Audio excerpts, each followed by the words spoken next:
먼저 원장님, 네. 이 유행성 결막염 참 많이 들어봤는데 네. 정확하게 어떤 질환인지부터 설명을 좀 해주셔야 될 것 같아요. 말은 어렵지만 전염성 눈병, 아, 눈을 보호하는 막이 각막, 결막 이렇게 있습니다. 결막은 우리 이렇게 눈꺼풀 이렇게 뒤집거나 네. 흰자에 보면 반짝반짝하잖아요. 네, 예, 그게 예. 결막이고요. 아, 이 홍채, 갈색과 까만 동자를 예. 덮고 있는 건 각막입니다. 근데 그 결막에 뭐 세균이 감염되기도 하고, 이제 바이러스가 침투하기도 하고, 대상포진과 관련된 뭐 기타 뭐 성병과 관련된 등등이 있는데 그런 건 흔하진 않지만 예. 주로 세균과 바이러스에 의해서 감염이 되거나 요새는 알레르기성 결막염이 예. 또 있겠죠. 그런 것들이 잘 일어나는 부위가 결막인데 이제 유행성이라는 것은 계절을 탄다는 거겠죠. 그래서 여름과 가을철에 대량으로 이제 잘 이제 발생되는 그 아데노바이러스라는 바이러스에 의한 전염병입니다. 아, 지금 아데노바이러스라는 네. 이야기 해주셨는데, 네. 그럼 유독 여름철에 제가 이 유행성 결막염은 참 많이 들은 것 같아요. 그렇죠. 이유가 있습니까? 여름철에 주로 발생하는 이유가? 수영장에서 감염이 잘 됩니다. 조그만 수영장에 막 목욕탕처럼 바글바글 하잖아요. 최근에 우리가 코로나 때문에 그런 광경을 좀 보진 못했습니다만. 맞습니다. 그랬을 때 대단위로 이제 그 전염 유행이 되기 때문에 예. 주로 여름에 생기죠. 그렇군요. 네. 그러면 구체적으로는 증상이 어떻게 나타납니까? 결막염과 거의 대동소이합니다. 음. 근데 단지 이제 잠복기가 살짝 있어요. 아, 잠복기요. 예, 한 일주일 정도. 보통 아폴로 눈병이라고 하죠. 예. 그런 것들은 보통 다음 날 하루 이틀 사이에 잠복기를 갖는데 반해서 예. 아데노바이러스에 의한 유행성 결막염은 뭐 일주일 정도. 빨라도 3, 4일 지나서 이제 발병이 되기 때문에 가끔 환자분들이 내가 안과 갔다 와서부터 눈이 이상해. 그 결막염 바이러스 옮았나 봐. 이렇게 하시는 분들이 있는데 네. 그렇지는 않고 한 일주일 정도의 잠복기를 거칩니다. 그러고 나서 바로 이제 뭐 가렵고 또 눈물 나오고 뭐 눈곱 끼고 뭐 충혈되고 뭐 이렇게 하는 그런 증상들은 대부분 이제 결막염의 대동소이하게 나타나죠. 그러면 다른 유행성 눈병이랑 네. 이게 좀 차이가 있습니까? 아폴로 눈병을 참 많이 들어본 것 같은데. 예, 아폴로 눈병하고는 서로 비슷하지만 바이러스의 종류가 다릅니다. 아, 바이러스의 종류가요. 예, 아데노바이러스라고 우리가 많이 부르는 이유는 예. 그 아데노이드라는 건 사실은 편도선이거든요. 아. 편도선 인두편도라 그러지 우리가 하고 보이는 편도 말고 예. 안쪽에 또 있거든요. 그 편도에서 처음 발견했습니다. 그래서 아데노바이러스라고 하는데 이제 장염도 잘 일으키고요. 예. 편도를 특히 잘 일으키고 이제 결막염 일으키고 요런 이제 바이러스이고 아폴로 눈병은 사실은 이제 이름도 웃기죠. 아폴로 눈병. 네, 그게 뭐냐면 예. 처음에 69년도에 아폴로 11호가 달 착륙했잖아요. 예. 그때 아프리카 가나에서 처음 생겼어요. 아. 그러면서 소문이 달에서 온 전염병이다. 달에서 아폴로가 옮아왔다. 뭐 이런 그런 얘기가 있군요. 예, 괴소담이 이제 저희가 돌았는데 괴담이 있었군요. 예, 그래서 그때부터 이제 처음 발견된 것이다 해서 아폴로 눈병 하는데 그것은 이제 아데노바이러스가 아니고 엔테로바이러스라는 다른 바이러스입니다. 아, 그렇군요. 네. 자, 이 유행성 결막염 말 그대로 유행성이기 때문에 전염성이 강할 것 같은데 네네. 어느 정도입니까?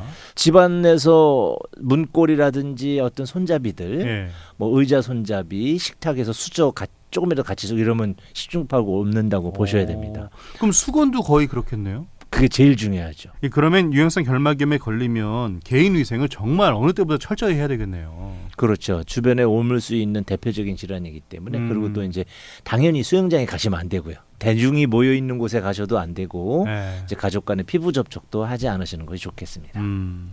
이게 결막염을 치료하지 않고 네. 오랫동안 방치하면 어떻게 됩니까?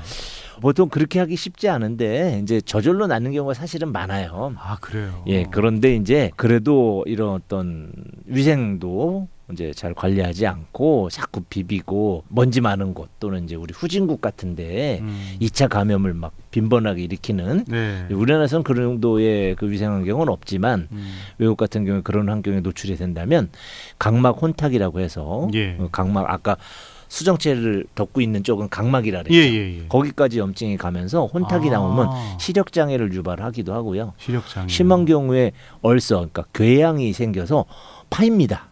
아, 눈에 궤양이 생긴다. 예, 그 흔적이 그래서 심한 경우에 아프리카 등지에서는 사망이나 실명으로까지 이어지는 경우도 아주 극소수지만 발생할 수는 있는 질환이죠. 그래요. 네. 렌즈 끼신 분들 많잖아요. 아, 네.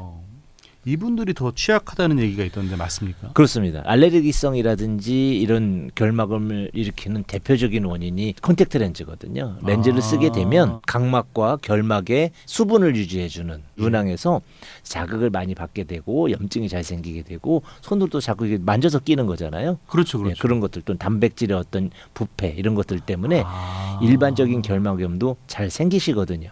그런 분들이 감염까지 된다면 더 심한 증세를 동반하고 이제 그런 것이 후유증을 낳는 그런 분들이죠. 자, 그러면 이제 치료 쪽으로 좀 넘어가 봐야 되겠는데 어떤 증상이 나면 일단 좀 가야 되고 네. 예, 어떻게 치료를 받는지 좀 이야기해 주시죠. 기본적으로는 특별한 약은 사실은 없습니다. 아, 그래요? 예, 서양의학 쪽으로는 현재 없기 때문에 그 위생 관리만 잘 해주는 식으로 이제 하게 되고요. 아, 피로 때문에 눈이 충혈된 거 아닌가라고 생각해서 무슨 안용고 스테로이드라든지 이런 걸 막 쓰시는 경우가 있습니다. 보통 그럴 것 같아요. 예, 그런 거 좋지 않습니다. 아, 그래요? 위생을 철저히 하고 만지지 않고 하면서 이제 자연적으로 가라앉게끔 그렇게 해주시는 것이 중요하겠고요. 예. 그래서 이제 한방에서는 사실은 1930년 이전에는 한방밖에 없었으니까 눈병은 예전에 세종대왕도 많이 앓던 병이니까. 아, 그렇습니까? 그렇죠. 안질 많이 앓으셨죠. 세종대왕께서. 또 책을 많이 보고 하시는 분들도 잘 아무래도. 생기게 되고요. 그래서 그 당시에도 이제 이런 관련 안과에 대한 한약들이 많이 존재하기 때문에 그분들의 체질에 따라서 열을 꺼주거나 염증을 없애주거나 이제 이런 작용을 하는 여러 가지 약재들이 존재를 합니다. 자, 아무래도 생활 습관 예방하기 위한 생활 습관이 중요할 것 같아요. 그렇죠. 제일 중요한 것은 뭐 우리 코로나 때도 늘 강조했지만 깨끗하게 하는 거죠. 손을 맞아요. 자주 씻어야 됩니다. 그래서 개인 손의 청결을 기준으로 해서 네. 이제 그 많은 노력을 기울이셔야 될 것 같고요. 또 이렇게 눈이 가려워서 나도 모르게 손이 갑니다. 아, 그거 정말 약간 습관처럼 본능처럼 가게 돼요. 그렇죠. 피곤해도 만지는데 맞아요. 그 결막염이 와서 막 가렵고 이물감이 있고 막 충혈되고 막 눈도 부시고 이러면 자꾸 손이 가죠. 맞아요, 맞아요. 제가 왜 그래서 예전에 맞습니다. 너무 심하게 네. 부벼서 실눈이 터진 적이 있죠. 그렇죠. 네. 근데 그럴 때 그 비빈 것이 단순 피로가 아니고 감염이고 바이러스라면 내 손에 잔뜩 묻겠죠. 그렇겠군요. 그럼 얼른 씻어줘야 됩니다. 비누칠해서. 또 다른 2차 감염을 낳을 수도 있겠네요. 제가 만져서 이렇게 책상에 손 한번 탁 대도 여기 바이러스가 드글드글 하거든요. 네. 가족 중에 누군가가 만진다면 바로 감염이 되겠죠. 그래서 바로 씻어준다. 그리고 렌즈를 낀 채로 오래 사용하지 않는다. 그리고 수영장 같이 사람 많은 곳으로 가지 않는다. 그리고 아이들의 어떤 장난인데 이들은 솔직히 많았거든요. 예전에 왜 안대 끼고 나서 이렇게 안 되는 네. 절대로 끼면 안 됩니다. 아, 그래요? 그렇습니다. 눈에 이제 불편함을 주기 때문에 아, 예. 그러니까 눈을 이렇게 사람 보는 것만으로도 감염이 되는 줄 알고 아, 예전에 맞아. 어릴 네. 때 그랬어요. 그렇죠. 네. 또 어릴 때 무슨 일도 있었냐면 눈병 생기면 학교를 못 오게 하거든요. 그래서 일부러 감염시키는 아이들 초등학생들 있었는데 혹시 그런 경우도 방송을 있었군요. 초등학생이 듣는다면 네. 고생이 더 심하고 집에 있는 가족이 옮기는 것이기 때문에 예, 더 괴로울 수 있다라는 거. 그렇죠. 예. 그런 정도만 좀 생각해 주신다면 좋겠습니다. 예. 음식은 어떻습니까? 이야기해 주신 김에 네. 좋은 음식, 눈 건강에 좋은 음식 좀 일단은 뭐 눈 건강은 눈의 피로와 시력에 이제 주안점을 두게 돼 있는데 네. 당근 우리 눈 그럼 당근 그러잖아요. 아, 당근이요. 예, 당근이 저희가 눈 건강에 아까 좋습니다. 퀴즈로 아. 눈 건강에 좋지 않은 아. 음식을 드렸는데 그러셨어요? 예, 어찌 됐건 예. 자, 당근은 참 좋다. 네, 당근은 이제 베타카로틴 같은 성분이 많이 있기 때문에 특히 예. 좋다고 하고요. 예. 이제 한방적으로는 결명자가 최고고요. 결명자, 예. 결명자 차 얘기는 많이 들은 것 같아요. 그렇습니다. 결명자를 끓여서 차를 만들어서 드시게 되면은 질병 치료, 눈 건강만이 아니고 질병 치료에도 도움을 주는 실제 한약재이고요. 그리고 차로 마셔도 고소하고 맛이 괜찮습니다. 네, 콩과이기 맞아요. 때문에. 맞아요. 그리고 이제 블루베리라든지 또는 블루베리. 이제 포도, 자두 같은데 이렇게 나는 그 과실감은 안토시아닌이라는 또 눈에 좋은 성분이기 때문에 그런 음식들을 잘 평소에 복용하신다면 눈 건강에 도움이 되실 것 같아요. 당근과 자두, 예, 꼭 챙겨 드시면 좋을 것 같아요. 눈 건강이 좀 안 좋으신 분들. 그렇죠. 예, 알겠습니다. 자, 슬기로운 건강생활 오늘은 유행성 결막염에 대해 이야기 나누고 있는데요. 3부로 더 넘어가서 우리 청취자 여러분들의 궁금증 풀어보는 시간 가져보겠습니다.